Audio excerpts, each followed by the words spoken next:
Good evening, everyone. Welcome to The Pinch. Production levels are high, but still, I'm the same old yummy cheese man. But tonight, we of course have Jake with us, co-hosting. Nice and loud too. How's Hello. it going? Good, thanks.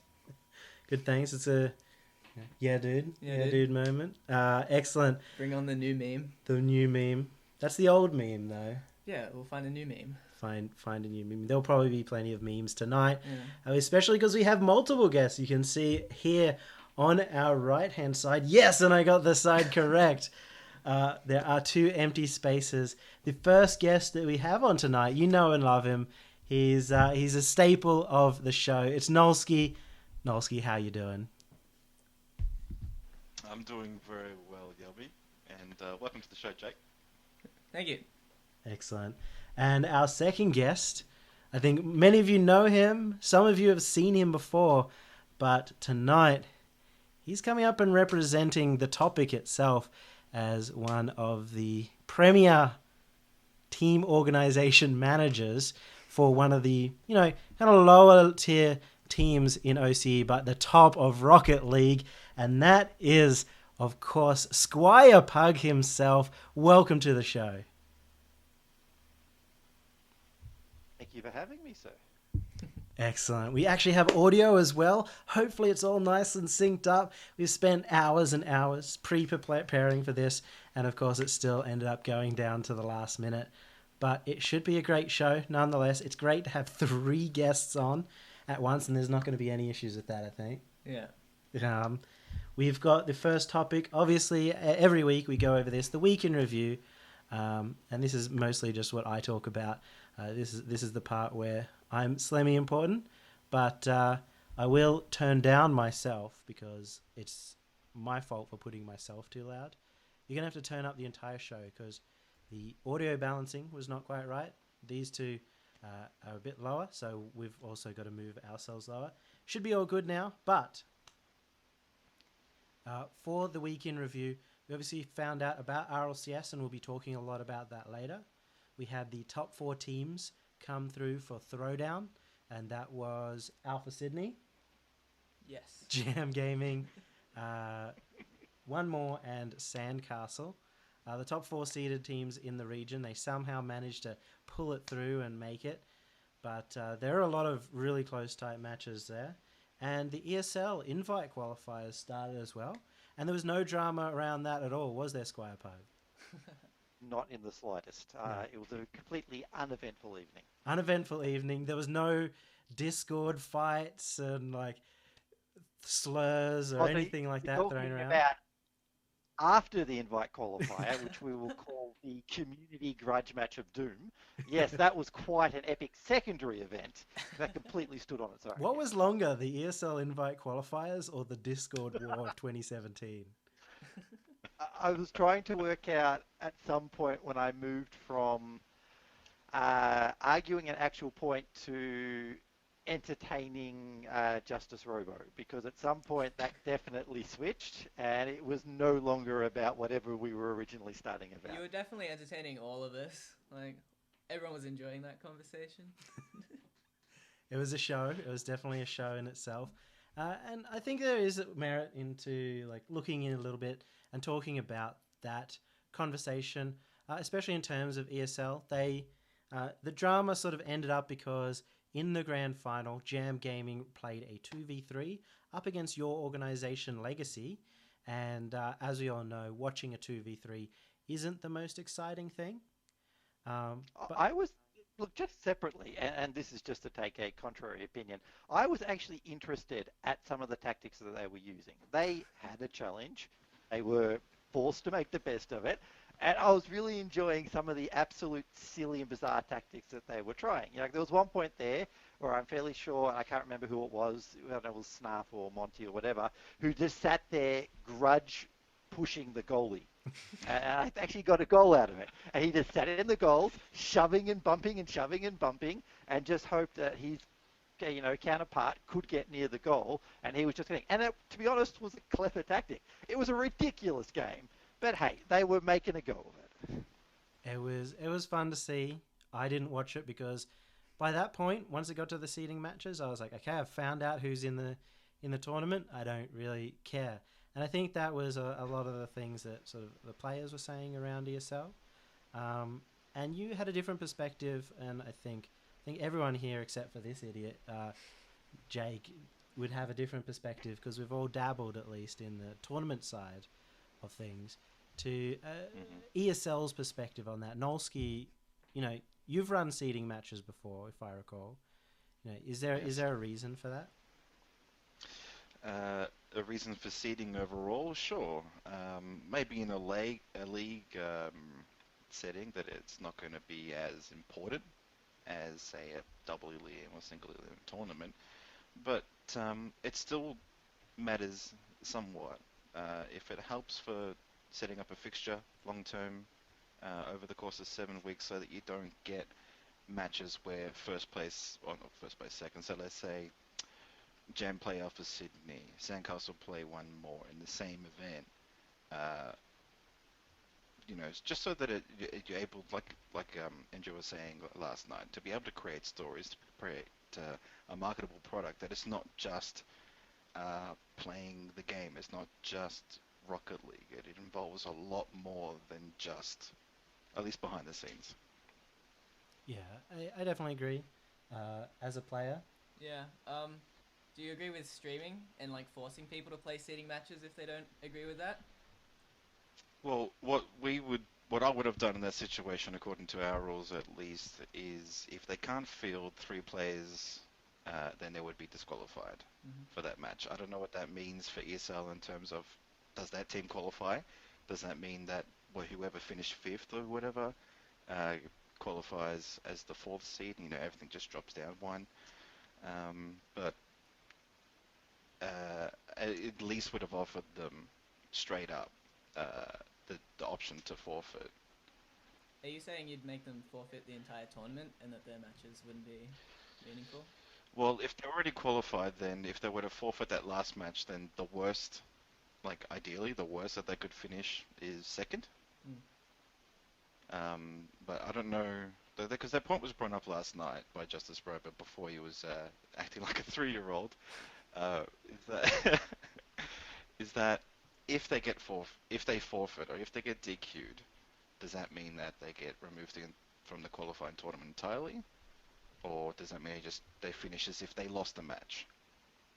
They can't be sure of that. But say if we were to speculate that the worst that happened if they forfeited would mean they finished 2nd, and then no one really wants to watch a 2v3. No one really wants to see finish up with essentially, which is a completely unbalanced, boring match, and that's exactly what happened in the end. The AGTV closed the stream, and then hilarity ensued in the ESL chat.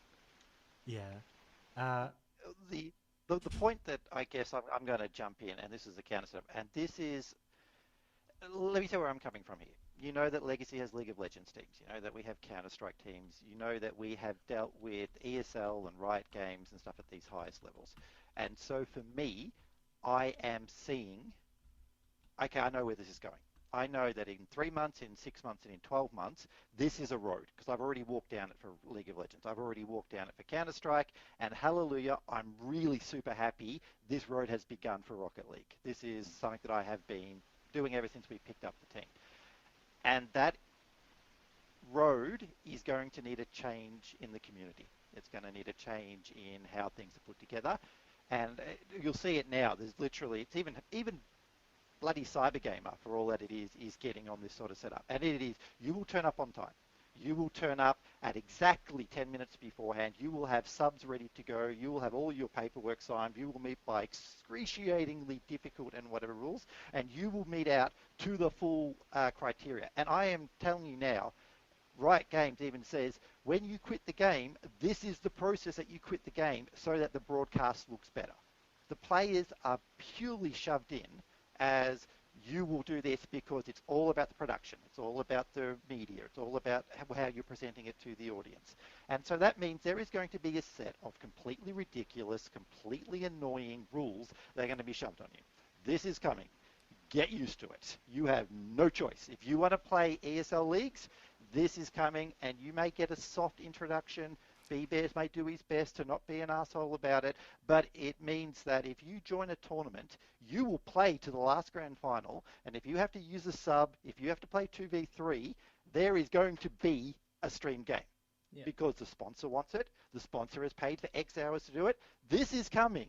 Now, maybe I got a bit aggressive in trying to convey that concept last night, but I think as a scene, we have been given an almost undeserved chance to compete on a world stage, to have the top tier tournament organizer put us together, and we need to treat this with the most utmost respect that we can. Yeah. There's my preaching for you guys. That's in a more light of day what I was trying to get across. I think the easiest way to sum it up is that when you have large organizations and sponsors, they're an uncaring giant. They don't really care about the players or anything like that. They care about the product that they're trying to push. I think that sometimes, ESL as an example, could push a better product by keeping players in mind and having better streamed matches instead of forcing seeding matches that no one cares about, because it does dampen their product. But when it comes to what you said, stuff like those rules and whatnot, those enforced rules might make their product better, and if it's the worst thing ever for you, then it's going to happen. And that's just going to be how it is. Hopefully, tournament organizers do keep in mind the player experience as well, because I think it is very important. Yeah, personally from a player perspective, right now there's not really set rules we really know. A lot of those seeding matches, the same thing happened in Throwdown. Atletico came to us and we were just can we forfeit? We don't want to play. And then we were can we forfeit? And it was just we don't want to play. There weren't any rules or any pre-discussed things being you have to play this match, So it's there's definitely a bit of a lack of communication. There's technically are rules there, but players don't read them. Players don't read them. Players don't read the rules, and that's a big problem. I tried to remind players the night before to read the rules, and I think MJ, Squirepug, you pointed out to Snarf that he had an easy way to circumvent the rules as well if he just read through them. And it is an important thing as a player, or hopefully as a manager at least, to be on hand to read the rules for your players. Yes. Oh, very much so. And again, it is true. It's complete true, and it will always be true, no matter how much you do it. Players will never read the rule book. Never will. You can be 5 years in the future, they could be fully paid salary, they will still never read the rule book. It's just the nature of it. And that is why you have, as an organization, someone whose job it is to read the rule book. That's it, and that's annoyingly, I'm the paperwork guy. I read the rule book. And as I said, I completely regret actually reading the rules when I was a player, because I read them so that I could do stuff like circumvent the rules, see if I could break it. I read through with a fine-tooth comb RLCS rules to see if I could be forced on as a sub. And that can get you a long way if you can find those loopholes in the rules. It's nothing else that really matters. Sometimes you do have tournament admins. I did let Snarf forfeit. Yeah. Because Alpha Sydney were okay with it, and it was a non-streamed match. So in the end, it doesn't affect it, though. Yeah. I think that is because, in the end, Throwdown, as a tournament organizer, I felt that the spirit of them was that they wanted an enjoyable experience and a community-run effort. So that's why I did it. It was an exception to the rule. Yeah. But I think it was a good exception. Oh, yeah, definitely. After qualifying, neither teams really wanted to play, and that's really a problem as players. Don't really know a way around it, but just having to play seeding matches is just not something we really want to do, especially after a long day of qualifying. There's got to be a way of making seeding matches fun, and people need to think about that if they want to have seeding, or finding a way. Yeah. If not that, find a way to not do seeding, because I think having the broadcast to every single qualifying match was actually great. Yeah, I thought how Throwdown did it was really good. All right, so, that was a topic in itself. We should probably move on to the first topic. So we're going to hop on over, and we're going to be talking about team organizations today. The Pinch has really, really focused on players Mm-hmm. in particular, and telling them that they're all idiots and that as a community the players really need to pitch in. Yeah. And I think the next step and the next thing that we're missing at this point in time is real investment from team organizations in OCE Rocket League, especially as it's growing right now. We should have already had that base. So we're missing the promotion for both the players and the tournaments. Uh, Basically, promotion across the board from team organizations for a large number of them. And at this point in time, we're starting to see the change between old organizations that were all in just for Yeah. entry fees, Yeah. and now starting to see proper orgs coming in. Now, Nolski, you ran what I would call a non-proper org, just a backyard org. And I would like to get your experience first in what you did and what you think you could have done way better as an org. Okay, well, I think first and foremost, all I essentially offered them was the option to pay for the entry fees into tournaments during the days of Cybergamer. I personally tried to, at least when I was looking after just girly things, I was looking to coach them. But once I picked up a stronger team and my knowledge was not strong enough, then I would go look for a coach and I'd offer the players the minimum of having someone look at their VODs or be there while they're scrimming and be in the comms and listen to things that need improvement. Um, and I would try as well to manage the team to make sure they're available for scrims, make sure they know when all tournaments are happening throughout the week, and as best as I could, trying to juggle too many things at once, I tried to jump on a Twitter and make sure that, when the Phoenix Gaming were playing, to mention the other team, especially if they had a Twitter account, hey, GG's to whoever it was, next time we'll get you. Or if we win, which was, not so much the case very often, but, uh, post post something about that as well, just to get the information out that you're out there as a team, as an org, and that you want to be noticed. I remember Nolski, when Phoenix Gaming were almost qualifying, you were in Twitch chat going, "Oh God, could they please not qualify? I can't afford to fly them." What do you think of those smaller orgs that are just interested in entry fees, supporting their teams who are held to contracts when they reach bigger things like LANs? Yeah, I mean the owner has to be honest with themselves and especially their bank account and to see what they can actually offer them. Um, if they can't afford that kind of stuff, it's not a good idea to go into it. And when I jumped into it from the beginning, I did it more as a philanthropic adventure. I didn't really expect much from it. But if that was the case where they had to be flown to land, I would have done my best to source sponsors. I would have gone out of my way to find um, something that I could fund that. Mm-hmm. But to be able to search for those sponsors, number one, is difficult. Number two, you need a good foundation for that as well, and that's a strong enough presence in social media, a website, and a reach to the public as well. Yeah. I think so. I think that actually sums up a lot about the community point of view on what team orgs do, and that's really why I wanted to bring Squire Pug in today, because he's got that big org point of view. He manages teams that have salaries and all sorts of stuff.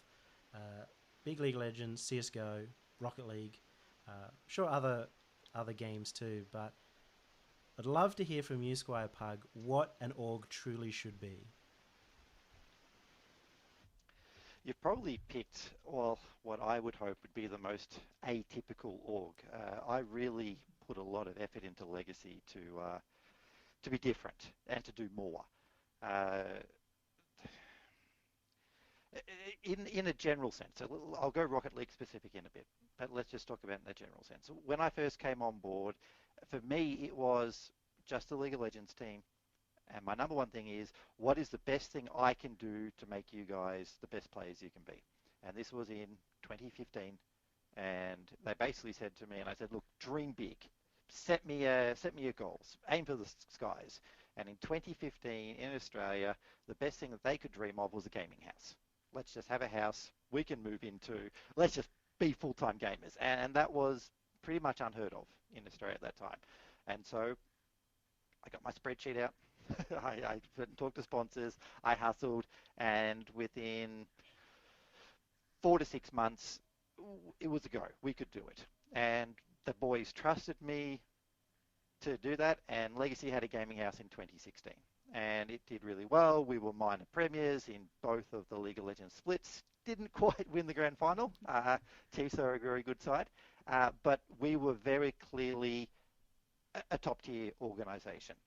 And so for me, I then looked at it. All right, what is the next step for Legacy? Like we're number 1 or 2 in League of Legends. That's great. We've got a thing here. Our players are happy. Brand legacy is good. What else can we do?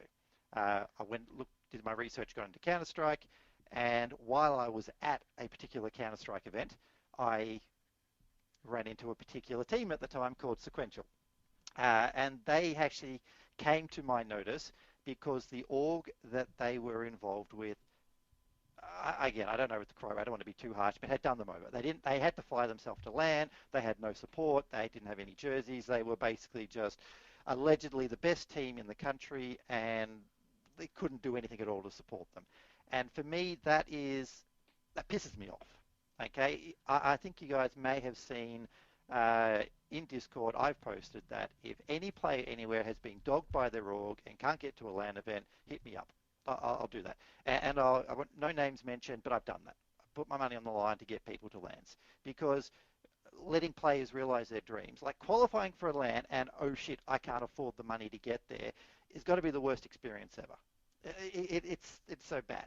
So I've always wanted to enable players. I want people to be able to go things. Now, all of this is couched in the fact that I suck at video gaming. I am silver in League of Legends. I am silver in CSGO. I cannot even hit the ball in Rocket League. It's, Hearthstone, I think I've made like rank 10. That's like, yay, top 10% in the world. Woo, that's my claim to fame. I'm not a gamer, but I am a guy who's done a lot of work in looking after people. I have a long history in youth and social work. I have a long history in employing and managing staff. And I love helping people realize their dreams. It's the whole reason I'm in esports. It's a lot of fun. And so I have bent Legacy, okay? Because it's Michael gets to have fun club secretly behind the scenes, okay? All this other stuff's going on. I get to sit here and I watched Soma, Aaron, and Groovy Grape at Pack Stage complete a reverse sweep, which was literally I'm a married guy with kids, life, work, and everything to do. My high point in my entire life for 2016 was watching them win that overtime game 5, okay? Because I personally had known the journey that those guys have gone on. I actually wrote a bit of an essay internally to sort my thoughts. You guys, not to go too much into that, but you were aware last year there was a period for about 2 months when Legacy couldn't win anything. Mm-hmm. They were tilted off the face of the earth. Nobody knew what was going on, what the hell was going on. Behind the scenes, and this is where I want to come back to your original question, behind the scenes, I was managing. I was finding mentors. I was helping them with everything from emotional support, psychological support, nothing like that. I was doing everything I could to bring them around. I was giving them space. I was flying them to Sydney just to do bowling league competitions so they could do team bonding exercises. It was everything I could do to invest in them as people, because that's what it is. And so when they turned around, and you saw that in mid-year, towards the just after mid-year, they started hitting that purple patch again. For me, that was, hey, I managed this. I invested in them. I spent money. I spent time. I talked to them. I found other people to talk to.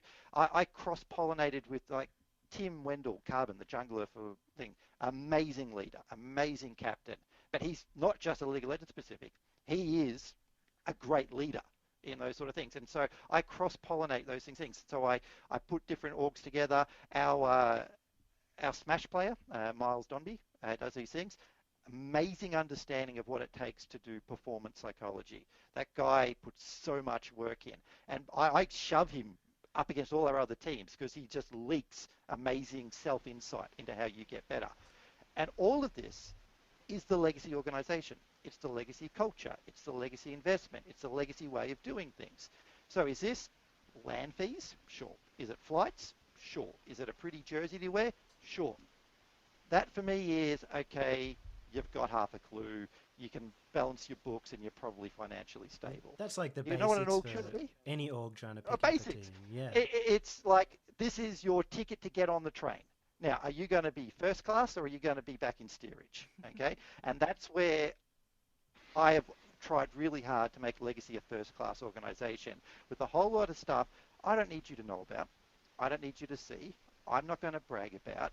But if you are a player in Legacy, there is a whole raft of well-being, social welfare, professional development, performance development that we'll do. We went to the Australian Institute of Sport, the one that do all the Olympic athletes, and we said, give us your per site guy. We have him. He's the contractor. He comes in. He's done a couple of sessions with our boys. He's restructured the way we did training with our League of Legends team, and then we cross-pollinated that to our other teams. You know, it's like, if you're going to do this, don't do it half-assed. Yeah. Now, a lot of this wasn't money. So everyone goes, oh, but your Legacy, you have money raining from heaven. Oh, boy, we do not. I'll tell you that. A lot of this was simply time and investment. And so it was having managers, it was finding staff, it was having delegating, it was spending time with players, it was hustling your ass off to convince people to help your players for you and doing whatever you can. And so for me, what it takes to be a top tier organization, money is a shortcut. Yes, money definitely makes life easy in that sort of setup.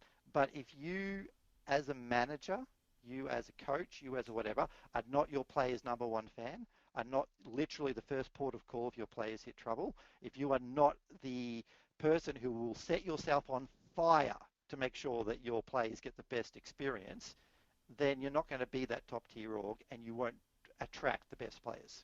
Do you really think that what separates top tier orgs is the top tier orgs really care about and support their players? And then when they do that, that does lead to profit in the long run, I guess, from a business perspective?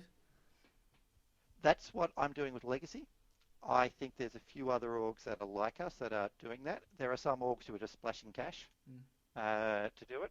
And with mixed success, there is a current example, and I'm not going to mention any names or any sport or anything in specific at the moment, but an org that has spent a lot of money where it's all fallen apart.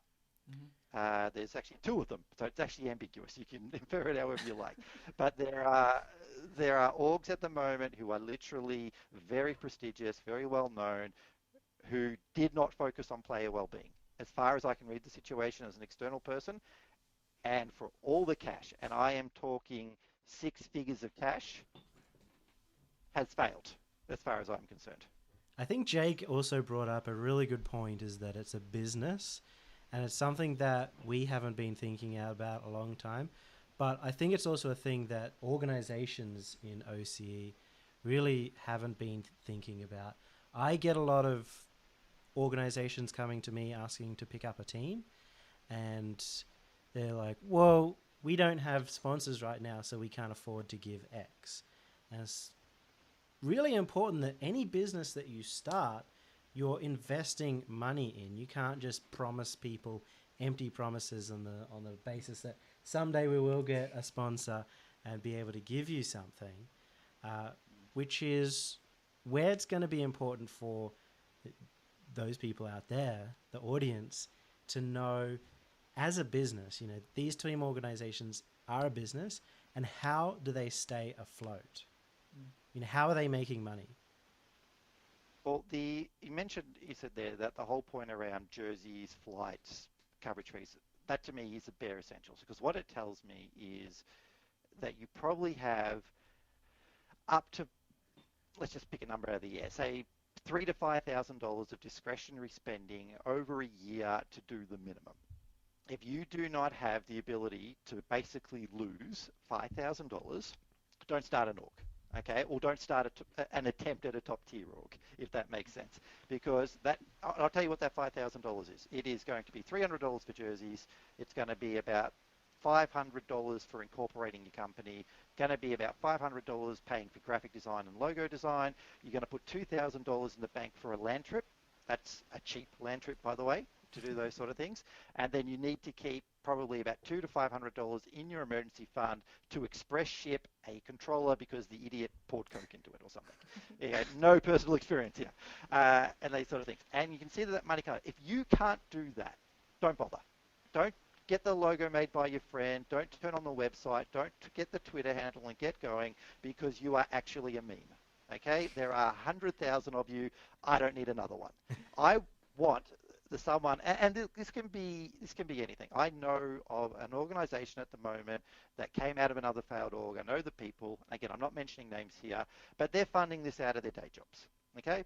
Full-time workers, they've got some money. They have discretionary spending to the thousands of dollars. I was happy with that. We sold them a team. They could probably give you a bit of an idea on a few things there.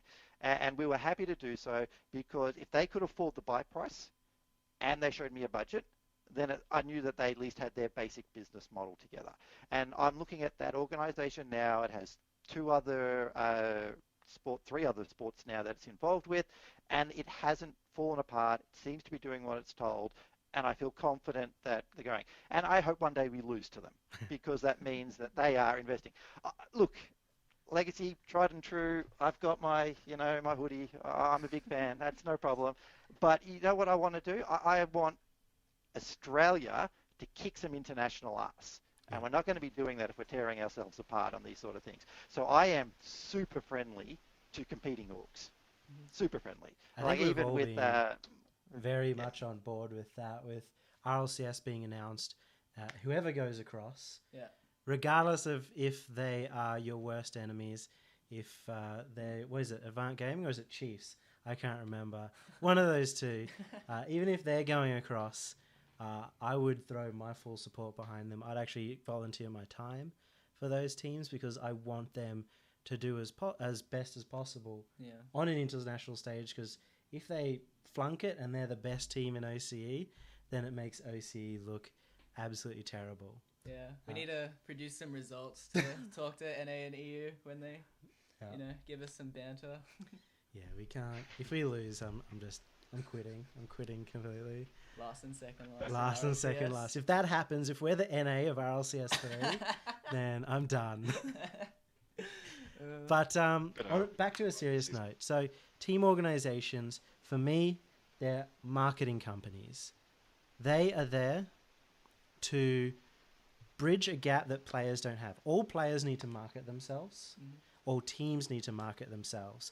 But their job is not to market themselves. Their job is to be a player, to get good, which is still a long way for old Jakey Poo here, but it's about getting good at the game. It's about being able to invest 40, 50 hours a week practicing as a team, whatever it takes.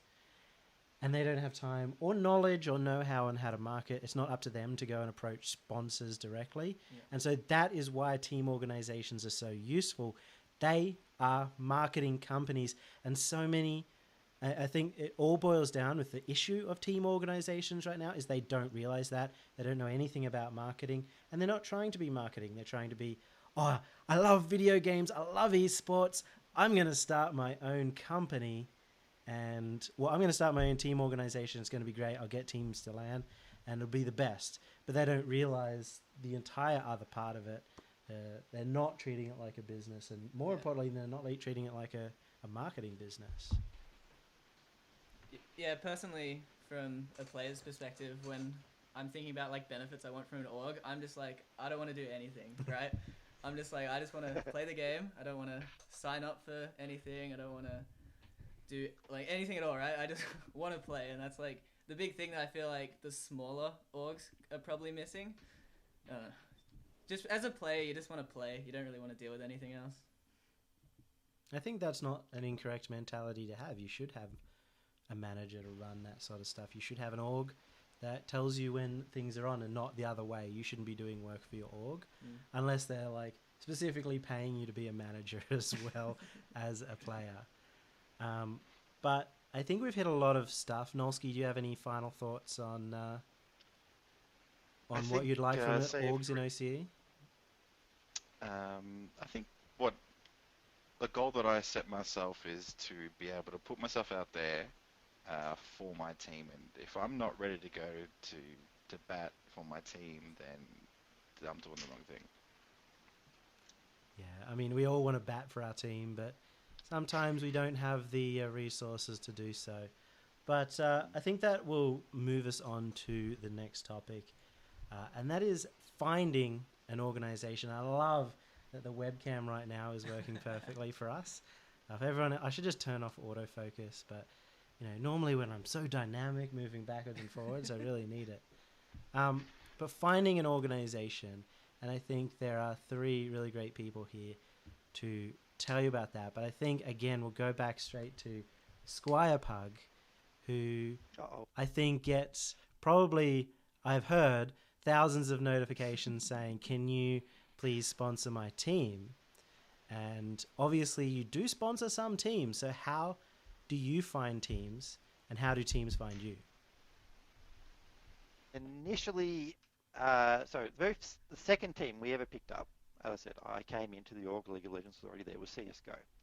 And for me, it was simply market. Okay, sponsors wanted to sponsor CSGO teams. One of the dirty secrets of League of Legends is that it runs more or less on a potato. And so you don't sell a lot of graphics cards when your League of Legends can run on just about anything.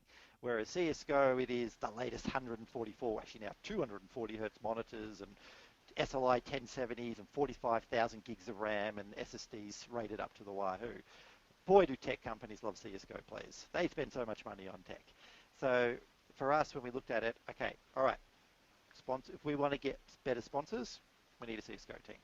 And so for me at that time, it was, I went to the LAN. I got on a plane, I went to the local LANs. When is the next big Australian CSGO event? And I walked in the door. Didn't know anyone, met friends, networked, said hello. The second people worked out I was from Legacy, I got a little mobbed, but that's all right. There's always, hey, get my business card. Hey, can I have your email? Have whatever.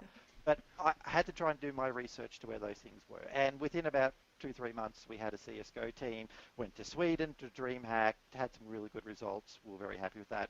And they're now one of our mainstay teams, been through a few iterations. When I looked at a third team, for me, it was not about then following. So I've really felt that I got into CSGO following that sort of setup. And so I looked at it and going, where is the future? Where am I going to go with this? I'm getting a little bit off your question, but that's where I made the decision that I wanted to get into Rocket League. And that's where I started hanging around the Cybergamer Rocket League forums, where I started hanging around Rocket League sites back in that, and found Sequential and I approached them. At this point, the floodgates opened. Because, oh, wow, Legacy has 3 teams now. Why not 4? Why not 5? Why not 6? Why not 7? And, yeah, dozens and dozens of applications every week that come through to it. And I have now basically set up a simple process. So here you go, people. Before you email me, this is the reply you'll get. I'll get it out in a bit of a burst for you. We have 4 criteria, and these are purely Legacy criteria and that sort of setup. One is snob factor. I need you to be a top 4 team in whatever sport you're coming into. Okay, I'm not picking up number 8. I'm not picking up number 15. What about Rocket League? What about Rocket League? Are you gonna drop the sponsorship? I think they're a little outside for. Oh, no. But look, officially we're number 1 seed for ESL here, so I'll take the number 1 seed for a league. Look, it's generally on an average too. So generally we would expect you to be able to finish. The idea being is that top 4 teams normally go to LAN, so I expect you to normally get to LANs or qualify for them. And that's purely snob value. We're Legacy now. That just sounds really horrible, but I don't have to hire the 12th team. Yeah, okay, sure. The brand allows me to command that sort of setup. Number 2, your sport, esport, whatever, has significant publisher support in esports. Okay, Blizzard suck at this. Okay, there's not a lot of Blizzard games I'm particularly interested in. Hearthstone maybe. You ripped my inbox for Hearthstone players. I am staying away from Overwatch. I am not ready for Overwatch yet. I think it's still got at least another 12 months to prove itself. We will not be picking up an Overwatch team in the short term in that sort of setup. Dirty little secret, we were this close to a COD team before Activision screwed COD in the backside in Australia. COD in Australia has literally been shot in the head. And so at that point, with the publisher support dropping off markedly, we step back. Okay, still talking with COD teams, still doing my research, but that number 2 thing of significant publisher support is very crucial for us. The last two are probably the ones that you have more control over. Because if you are unfortunately a pro player in a sport that sucks, I'm sorry, can't help you. You know, if you're not good enough to make top four, I can't help you. Like seriously, I suck at gaming. I literally can't help you. So the two that let's assume that you're lucky on the first two fronts, and you're looking for a top tier org. Uh, I need you to be committed. Okay, so I'll be really personal, but I'll pick on Pinor here. You know who Pinor is? He's our super sub. Okay, Pinor's lucky, great guy, really lucky. He has a full-time job, very dedicated full-time job. He is really good at what he does. You know, the guy was actually in the credits for the Doctor Strange movie. He actually animated a whole crapload of that. The guy's a professional 3D animator. So can he commit to a full-time Rocket League gig? No. So a team that had Pinors in it as the core roster would not be picked up because I can't do part-time. I want to make RLCS 3. RLCS 3, Australian things, are not going to get there with part-time players. If you are a part-time player, you are either exceptionally gifted or you're lucky. But in the long term, you're not going to do it. Students, generally, I can get past. Again, but Pino has committed to a sub role, so he works. He gets the pass on that sort of thing because I don't need a full-time commitment for him. So item number 3 is you are committed as much as you possibly can to that full-time professional development. Completely unfair, but for the sports that we want to go for, which are world stage sports, that's the work that we need. And the fourth one is culture. Okay, are you legacy culture? So you've had a little bit of an insight that legacy is a lot of hustle, a lot of work, a lot of caring, a lot of, I want you to speak to a counselor, I want you to speak to a psychologist, I want you to speak to the captain, I want you to speak to our Smash player. It's a lot of, if you understand that, is people who are open to be taught, who are open to input, who are willing to listen. Let me put this as politely as I can. High-performing personalities, the type of people who are at this top level of the sport, are not the most humble of people. They're not the most open to assistance. And I will just say that all of our players and rosters are not perfect at this in a long way. But if you honestly think that you are the second coming of your sports player, okay, Rocket League Jesus Take 3 or whatever version we're up to, and there is nothing you can learn and you don't want to hear from a manager and I just want you to sit over there and pay for my shit and get out of my way, then I have no time for you, okay, because I want to know that you can learn. Very quick aside, because again, I'm ranting and going on at length. I was a firefighter. I worked at Victorian CFA for 7 years, and there's a saying there. Fear, be afraid, be really, really afraid of the firefighter who has nothing more to learn, because he is the most dangerous person on the fire ground. And I take that literally a life lesson. Be afraid of the player he has nothing left to learn. Oh, I don't need to learn about that. Or I don't need to worry about that. Oh, I don't have any mental issues. No, I don't have any, psychological issues. No, I don't have that sort of problem. Is straight away, sorry, no time for you. Okay? Even if I'm going to, okay, and I'm going to pick on him again. Soma. Soma is an amazing top tier player. Okay? Really, really good. I will argue any day of the week that he's the best player in the country. But his psychology is all on or all off. That guy tilts faster than a sliding door, okay? It is just ridiculous how to do. And he knows that. And the great thing why I utterly respect him, and I would go the extra mile for him at any point, is that he's aware of that. And there are chats. I'm being very personal here. So anyone memes or has a go at Soma for this, I will personally gun you down in public, okay? Don't do this. Because you need to respect people who are open and honest in this way. And so he says, this is not like that time last time, okay, when he's had previous deletions. Or this is not how, this is not that thing, or I'm not upset, or I'm not tilted, or this is my issue. And he's so stupidly honest. And he's done one-on-ones with Tim. He's done one-on-ones for that. We've had open offers for that sort of thing. Now, I'm not saying he's mental or crazy. I am saying that at the 0.1% of play that Soma operates at, the psychology has such a huge impact that he is willing to work with it. It doesn't say that he's got a crap attitude. It doesn't say that he's bad or sick or anything at all. It means that he wants to go from 0.1% to 0.009%. He wants to find any fraction of a thing that increases his performance. If you are that player, I will throw myself on top of a burning building so you can walk over my carcass so you can get to success. because that is a level of personal commitment and self-awareness that I am dedicated to promote, and that Legacy is dedicated to promote. Yeah. So that's like a bit personal, but generally, what do you think about top like OPL orgs not coming into Rocket League? So currently, like 2 of the top 4 teams are not with an org. Jam Gaming have just signed with an org. Why do you think like Tainted Minds and those big orgs aren't interested in Rocket League as much?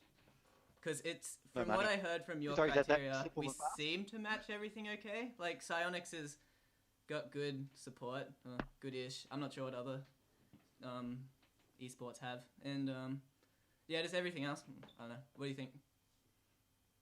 The Rocket League up until 3 weeks ago, when did we announce the ESL, AU, and NZ champs? That was recent weeks, okay? Mm-hmm. And RLCS 3, recent weeks.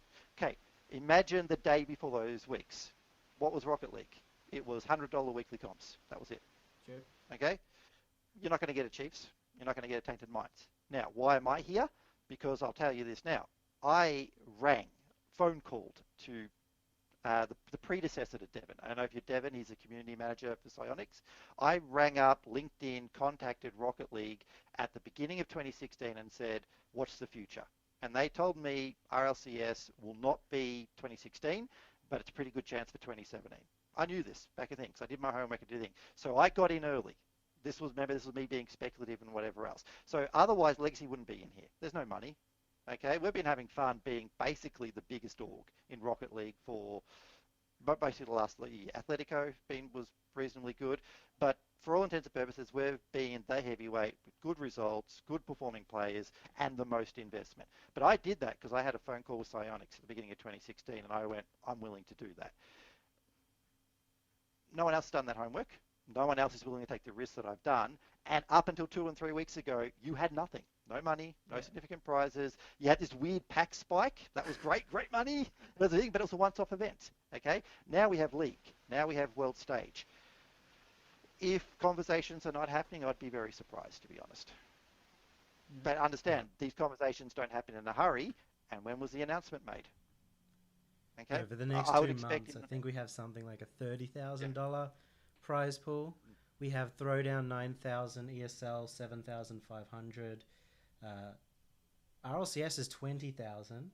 Yeah. So that's 35,000. And then we also have Cybergamer 5,000. Yeah. So actually had a 40,000 prize pool. And over this the has next all been couple announced very recently. Yeah. I mean, Throwdown... And to be honest, good orgs, tier 1 orgs, do not sign a team unless it's an absolute golden team in a short period of time. Well, they shouldn't. Okay, that's where you get shoddy contracts, bad negotiations, all sorts of garbage. These things should take a month. Okay, and if you were to look at the clock of where the announcements were, look at that 1 month time frame, just don't be surprised at what comes out in the next short little while. Yeah, that's exciting for me, and I think with RLCS that'll be a big thing. I do want to take us back to the topic, finding an organization. I think there's a lot of experience amongst the board here for that.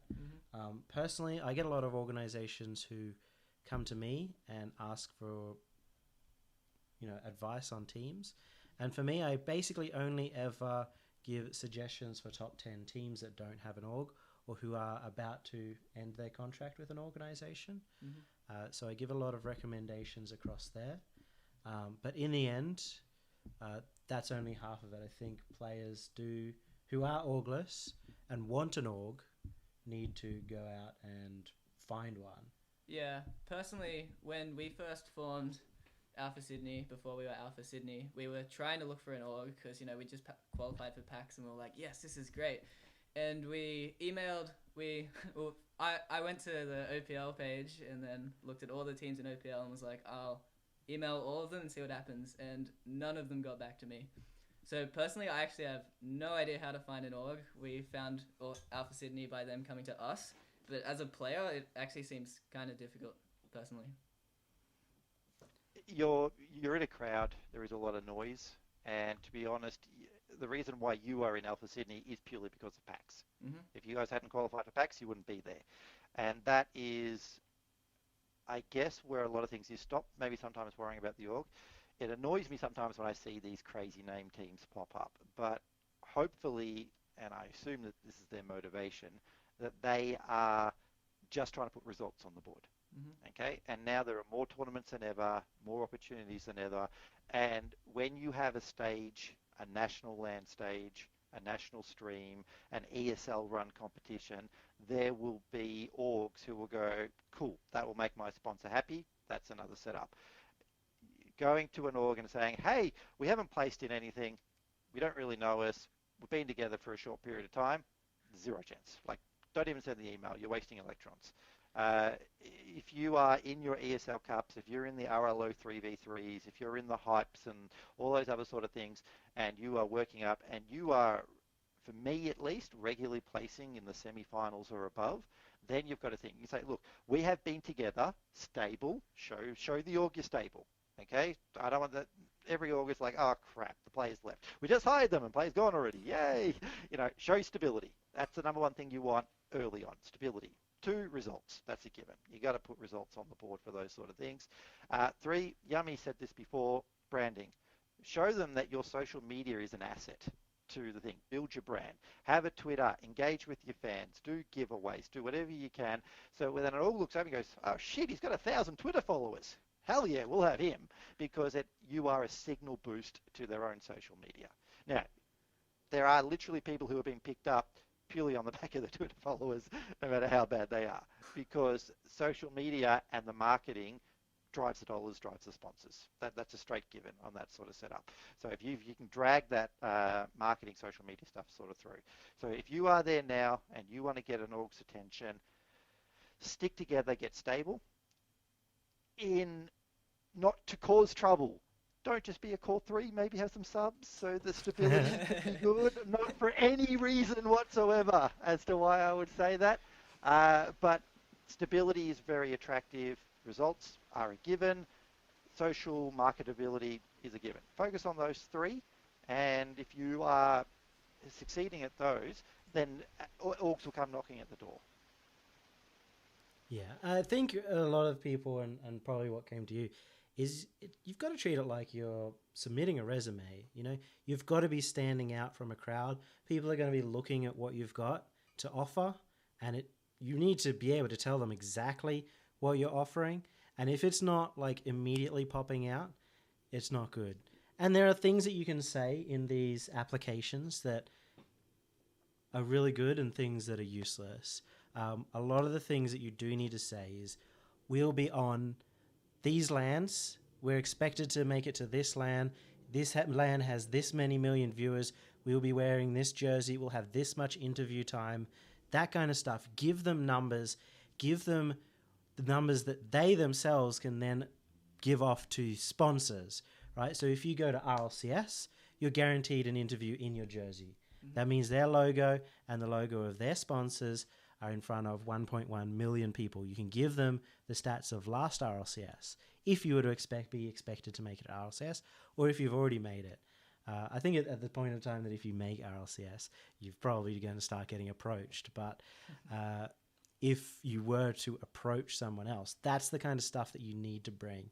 You really need to drill down on that and bring every single thing that you can to the table. Even if it's just like saying that you attend every single tournament, you attend this many tournaments a week, these are the streams, and even though they're only getting 100 viewers per week, you attend 6 of them, and your name consistently comes up number 1 every single time because you're just showing up, basically, and you're good enough. Yeah. Yeah, you got to be really able to sell yourself and convince them why they should pick you up. Yep. Let's say hypothetically 1 month, 2 months down the track, and Sandcastle and one more, they're still qualifying top 4 for all these major tournaments coming up, and they're still unrepresented. Is it likely, say from your perspective, Michael, that a big org would start approaching them because of their potential, or would they still have to be going to the higher tier orgs and go, hey, look at all the stuff we're doing, look at all the potential exposure that we can offer you, how about sponsoring us? There is a So the interesting thing, Yummy mentioned earlier that if a big org came to him, he would recommend from a set group of top 10 teams. There will be teams, and this is all going to be hypothetical. Please don't infer anything. As I said, Snarf and I had some DMs last night. We're reasonably happy, okay? Don't worry about this. There's no pistols at dawn at the next LAN. But there will be people in Yummy's head that he will not recommend for reasons that have nothing to do with performance and have nothing to do with their marketability. Okay? It could be anything, and it's not that. And it could be personalities, it could be that they're just a little bit immature, it could be that they're super young, it doesn't matter. If there are things, now Sandcastle are good guys, I presume that they were doing these sort of things, but it may be that their particular personalities just don't gel with an org, because orgs will want to give orders. They will want you will tweet and promote this keyboard at exactly 7:15 p.m. because HyperX want to retweet your tweet, and it needs to be marketable and authentic and honest, and you will do this. And I've had players outright refuse. And so what am I going to do with them? They literally will not do the thing that will bring me money to pay them. Okay?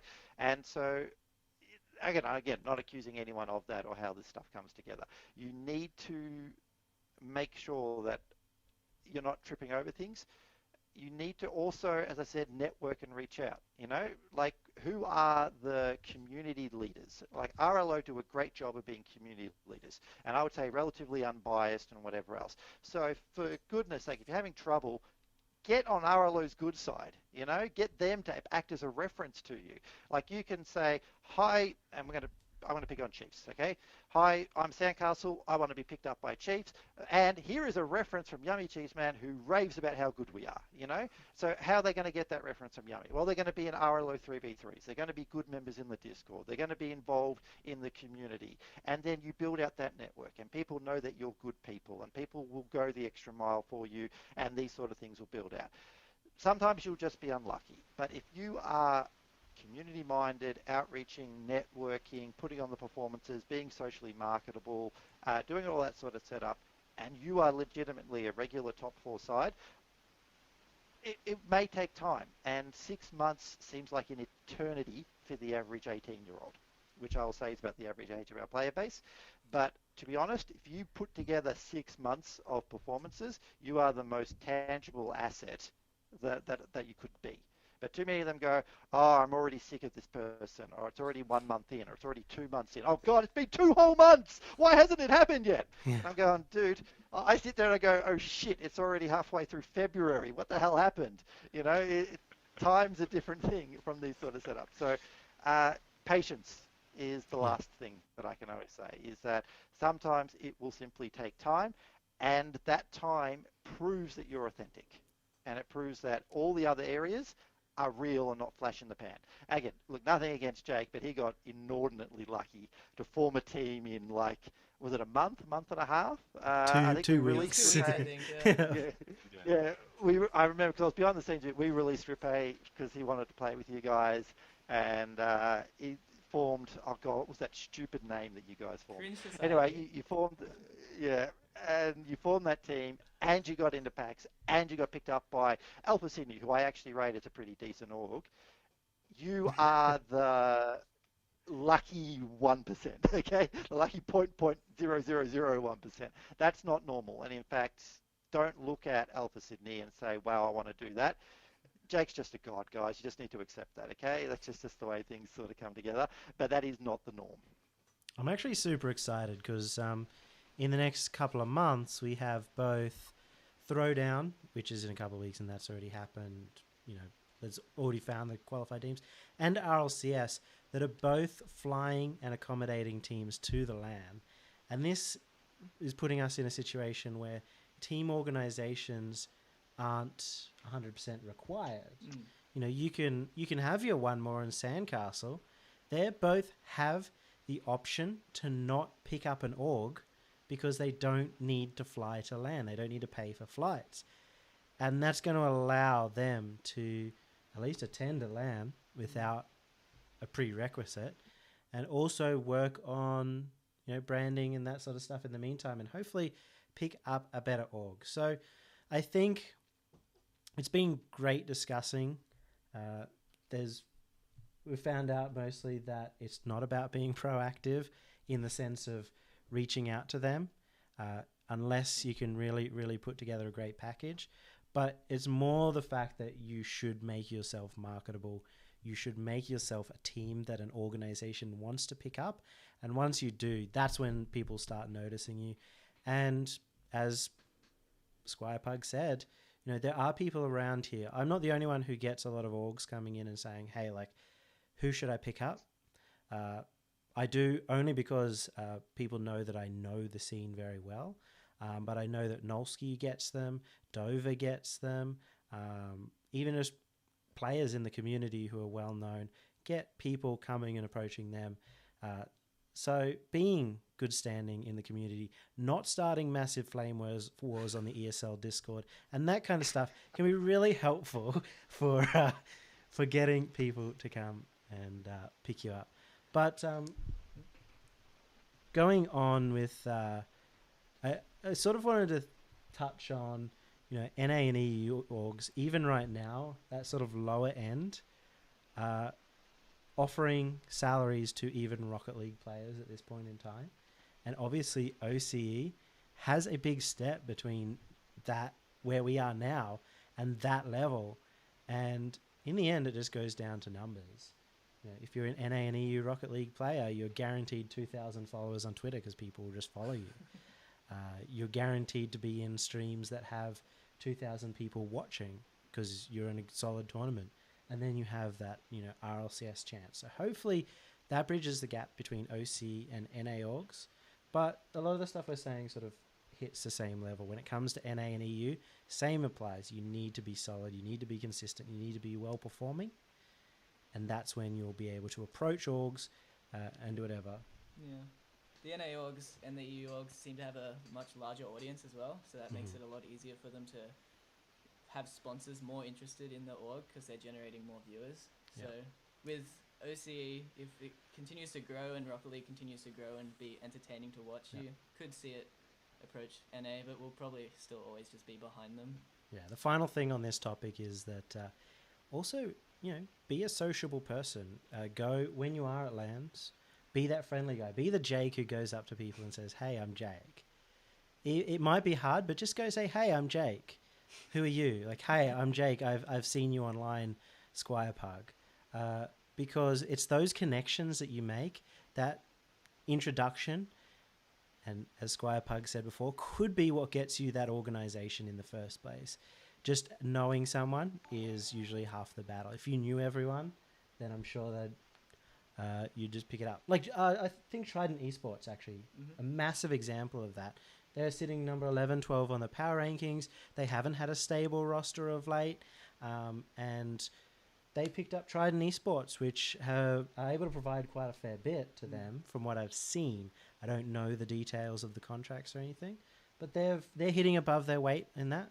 Same with Masterminds and their team. Their team's sort of sitting around that 8 to 12 mark, depending on the week. And they're hitting way above. They have, and it's two different things. Trident, they have people that are friendly and they have connections. And I think that's how it came about. Yeah. They approached the org, they knew them, they were friends. And then on the other side, Masterminds, they're not getting in on their performance. They're getting on the fact that two of them, between the three of them, they have 2,000 Twitter followers. So hopefully they're getting a lot from that and converting those Twitter followers into, great products. Yeah. But what's really going to... I'll put some numbers in, What's that? if I can, just quickly.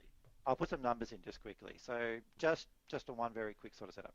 Legacy OCE, at Legacy OCE Twitter account, has a tad over 9,000 followers for where it's at. Okay, that translates for us somewhere between, and again, a lot of this, some people don't share this stuff, but I'm happy to, about 300,000 to 500,000 impressions a month. Okay, that's what we see. So that's what HyperX is paying for. When we retweet one of our players going on about our keyboard, they know 500,000 eyeballs are going to be looking at that in a given month. That's where it's at.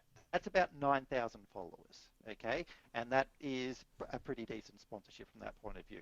If you can get, as a player, 1,000, and you think, say, let's just pretend that a organization has a Rocket League team and a CSGO team, has 8 accounts. They have between 100 to 1,000 Twitter followers across the players, and you hope you get some thousands in the org. You're suddenly starting to get those hundreds of thousands of impressions. That is a marketable asset. That is something a sponsor will pay for, because you don't go to the sponsor and say, hey, we won packs, or hey, we got. You go to the sponsor and say, I will give you 500,000 eyeballs, and that's where you'll get it. Yep.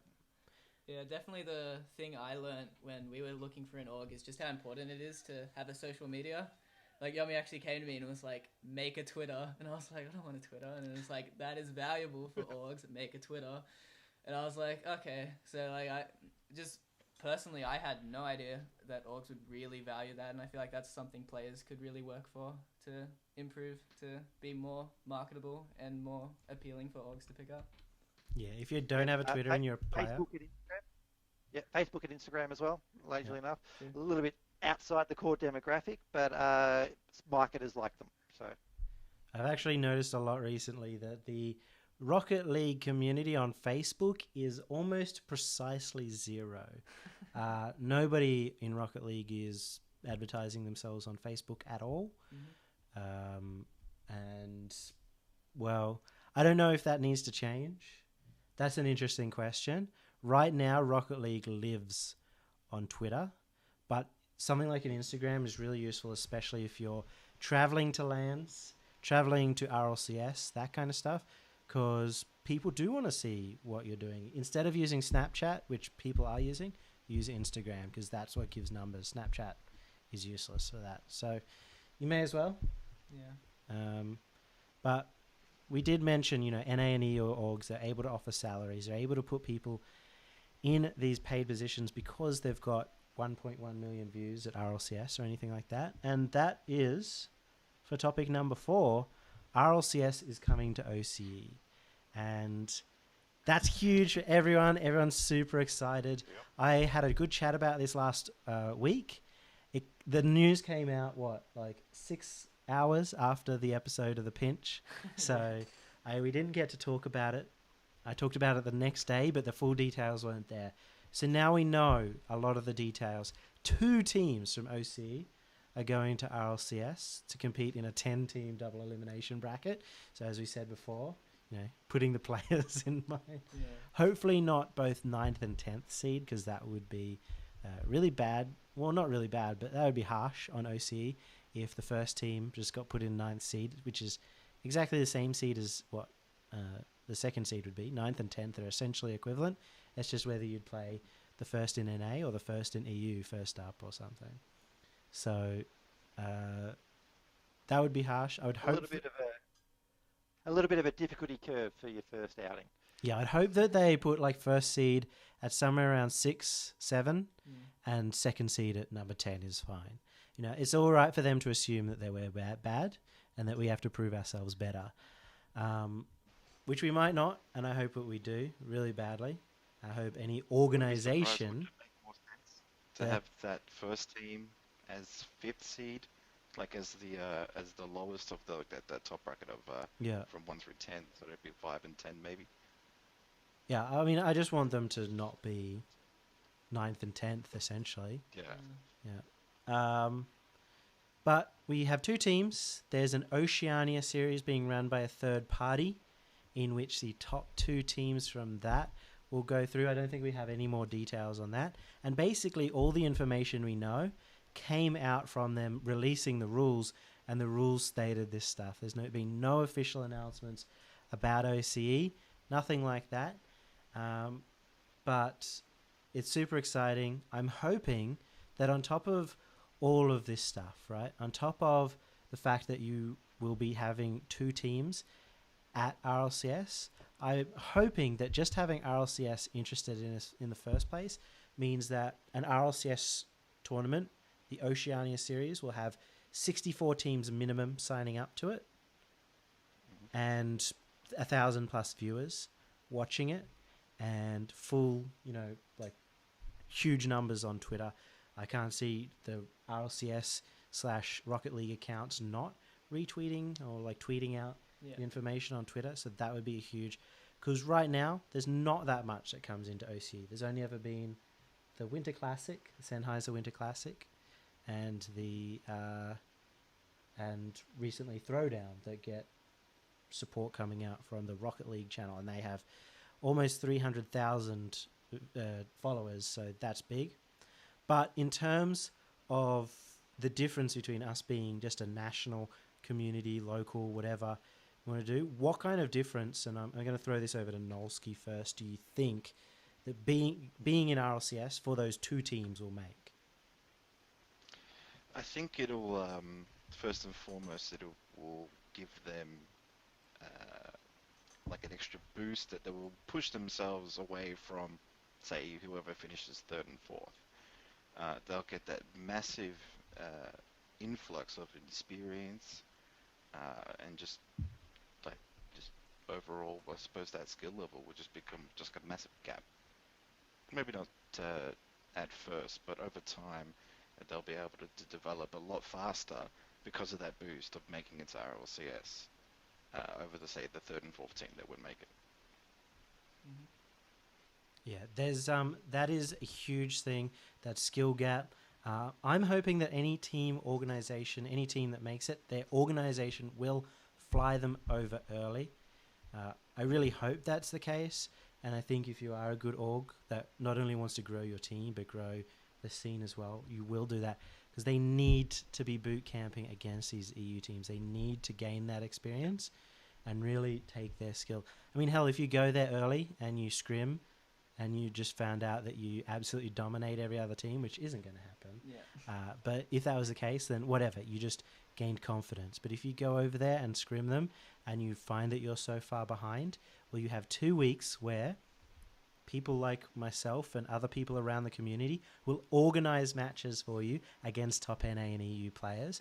And those top NA and EU players are going to be interested in seeing what their competition is like, and they will be interested in scrimming you. So you shouldn't be short on the ability to get that training, to get that boot camping going, and to get all your accounts up to Grand Champion, because it'll be possible if you're over there.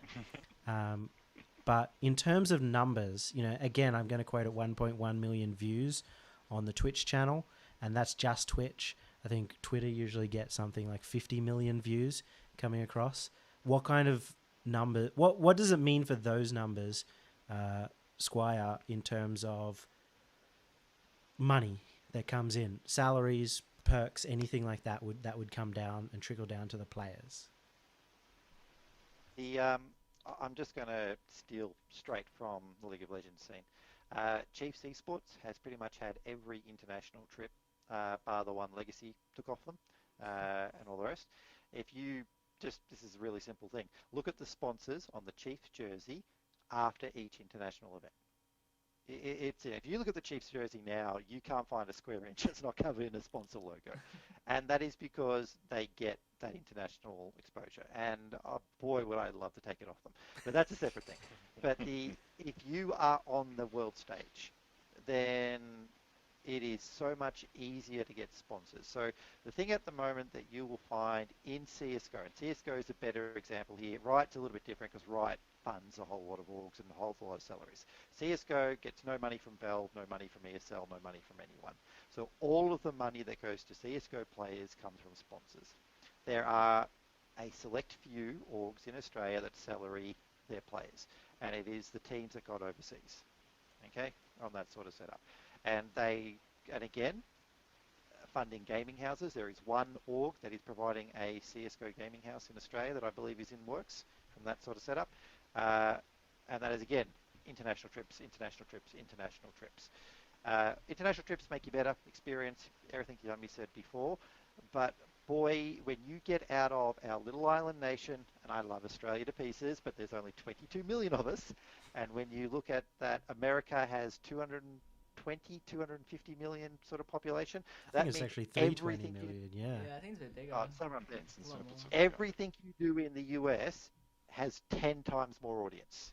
That means every bit of market share is 10 times bigger. That means there is 10 times more money to reach those people.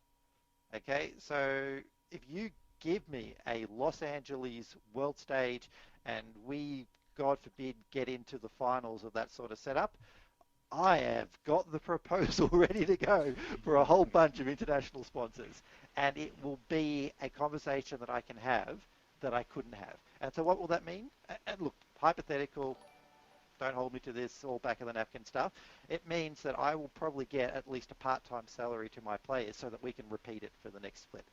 Okay? If they can do it once, then how do I want to invest in them to do it? So I'm not just going to go, hey, sponsors, bank, and buy my yacht in the Caribbean. It will be most likely 50% turn into direct player payments, 25% into additional resources and facilities for the players, and 25% to run the admin of the org. None of this is hard numbers you can hold me to.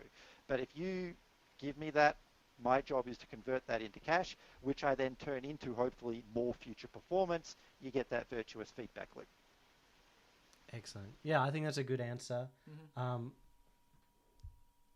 Now, one of the big things that, obviously has me worried. You said yourself, Squire Pug, that if a team were to make the finals, this is what they'd get.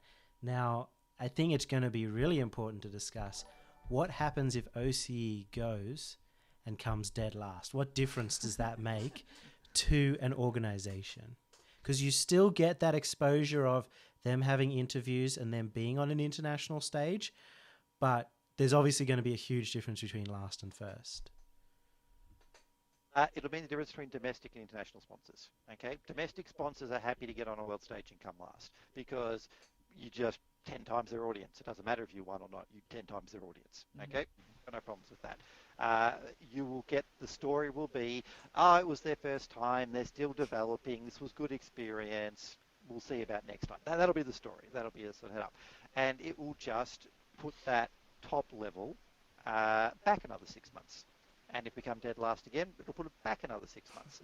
And that's what will happen with it. So if you want to really see the whole scene grow, and this is in a sense part of the reason that I really respect the way Yummy says this, is that, to be honest, I will give Snarf a personal back massage if he wins bloody RLCS, because it will mean that Soma and Aaron get more resources. Okay?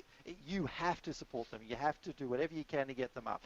If you go over there and everyone doesn't think, like Yummy, he'll organise things. We'll try and organise scripts. We'll do everything we can. We need to do that because the success of an Australian team is the success of the entire Australian scene. Yeah. And that has to be done. If we come dead last, okay, fine. Maybe we are legitimately not good enough yet. We haven't had enough international exposure to really work out where we are. And it's the curse of living in an island nation, 20 hours flight from anything useful. That's just the nature of the beast. I am aware of this on so many sports. Boot camps, yes, all that sort of setup. But it will be, directly to your question, domestic will still like it, and maybe you'll get a slightly better domestic sponsor. But if you really want to see international sponsors, international orgs, and this will be really crazy, you will have American and European orgs poaching Monty Connor. They will come in and they will poach. I'll pick someone, Stoney or something, because they will go, oh, wow, genuine Australian talent. They speak English, and I can get you cheap. Hey, want to come live in Europe? Tell me a Rocket League player that is going to turn down a trip to Europe to live there for 3 months to play Rocket League. Any org automatically loses their best player. Okay? Yeah. So that's going to happen. So it will get crazy, and that's what's starting to happen in League. It's what's starting to happen in CSGO. These sort of things happen. You do not know what the world will look like when Australia does well at Rocket League, because it will turn the universe on its head. I think we have the huge advantage in Rocket League that everyone is basically 16 years old and they can't move out. So maybe there'll be that slight advantage for us. Obviously, apart from that huge advantage, and I've stated this so many times, that we are the number 3 region in an esport. A number 3 region in an esport. And even if that's what a tier 3 esport, which means it's a high tier, just not tier 2 or tier 1, even third place in a tier 3 esport is huge for any oceanic esport. CSGO would probably be around 12 in terms of regions. I don't know. There's North America, EU, Russia, China, Southeast Asia, maybe cross about national 8. now. It's not so much country based. It really is Mm. Yeah. player based. It's gone beyond Well, sorry, particular. Russia There only is are still CIS region. They usually have their CIS, own yes. region, right? Yep. It is, but again, the country-based teams are not so much. Like Virtus Pro is probably the most famous Polish team, but I think they've just picked up a non-Polish player just recently. There's talk of reforming a French super team and everywhere, but the Australian team Renegades just took on a Swedish stand-in and that sort of setup, and you will see this increased internationalization. And dare I suggest, the branding you build as a player way down here now when it's not so important will actually be important to that, when maybe these brighter skies come along. Hmm. Yeah. I think as a player, people are going to really need to be that personality. A really great example is Sebadum, who didn't even make it to RLCS, but he just had a great interview. He connected with the audience. He was really funny. And the day after he did a stream, he got back into streaming like a couple of weeks after. It wasn't the day after, but he very soon after did some streaming and went from 300 followers to 4,000 followers over 2 streams. Same with Twitter. He gained like 2,000 Twitter followers. And you can do that. You don't need to be the best. If you can be a huge character going to the RLCS LAN stage, you should be using that opportunity. I think Dumbo is another great counter example. We did Dumbo Fest, and OCE as a region funded Dumbo to go to LAN, and he didn't tweet out. He didn't make those big connections. He didn't get Instagram followings. He didn't do any like live streams on the fly, and he gained a bunch of friends, so like 40, 50 friends that may have followed him from the course of the event, but he could have turned that into a good 100. I think I got about 100 followers and about 100,000 impressions just from going to RLCS. Yeah, just having this international stage for RLCS as a player is something we should definitely look to abuse and try and get that big following by being good, like Doomsy personalities. Just really like showing that, you're from North America, but you can watch the OCE scene. That could really build our scene. Yep. So, you're a player. Are you going to come so. last at RLCS? Hope so. Hope we at least come last, You're actually really expected to make it too. Yeah, well, not really expected. I saw your results on yesterday, but Yeah. Yeah. I don't know. As a player, just making it to RLCS would be great. We'll obviously try and win it, but just the experience of going there would be fantastic. And obviously it's not the best, mentality, but at the end of the day, just being on that international stage, it's something so different. It'd just be such an experience. yeah, I think people are going to be in it for a bit of a shock too.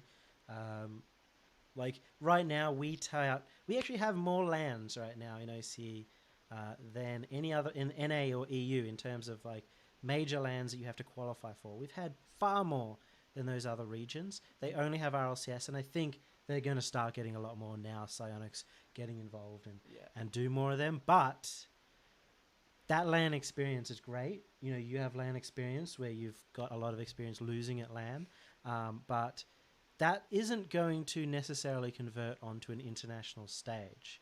There's a big difference between a $5,000 LAN and a $150,000 LAN on that international stage. Yeah. And I think the pressure really is going to get to people. Yeah, we'll definitely be the new kids as well. Like, just new to the RLCS in general, but also just moving up to that stage will just be like very different environment for us especially. Yeah. So we'll really have to work at trying not to come dead last. On the other hand, though, that you'll have nothing to lose as well.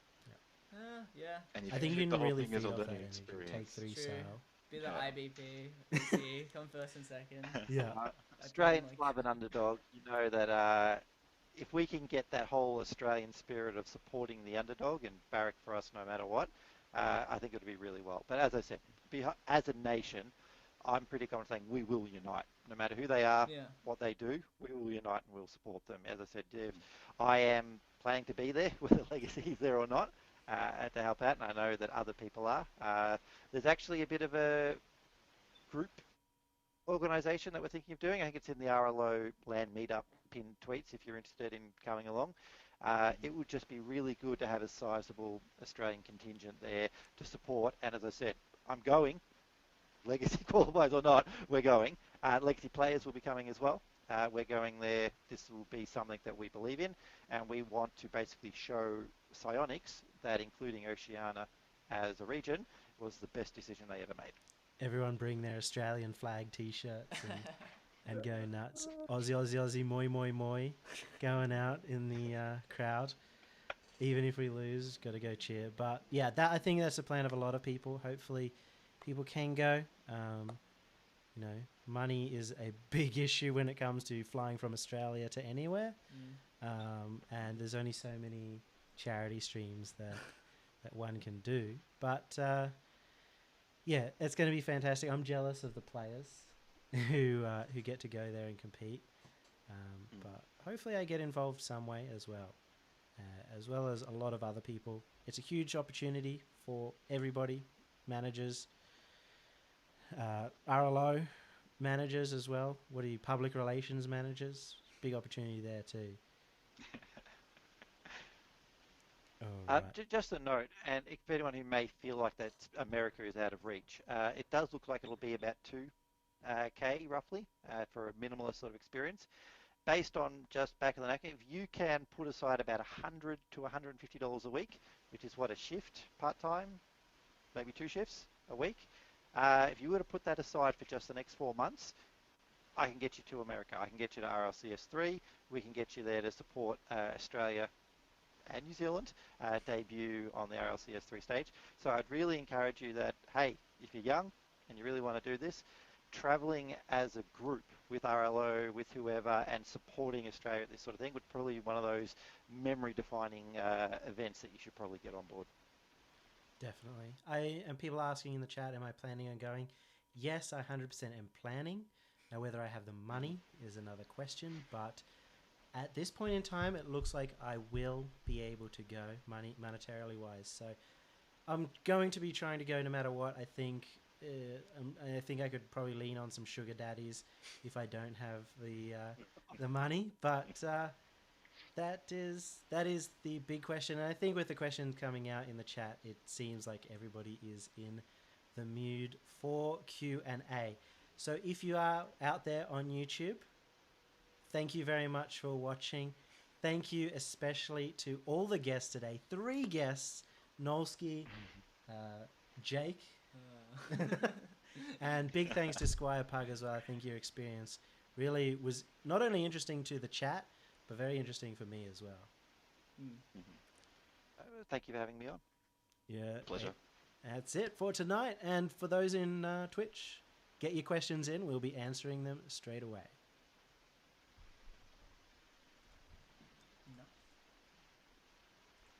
Right, we don't have a Q&A topic set up, so that's off the table. You guys are going to have to just deal with it being called Week in Review.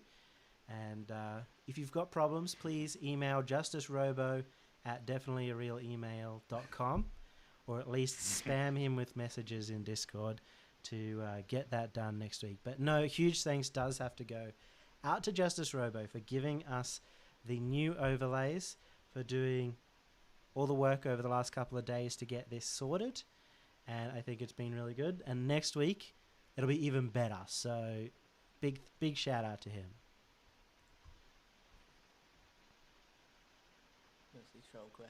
Mostly troll questions.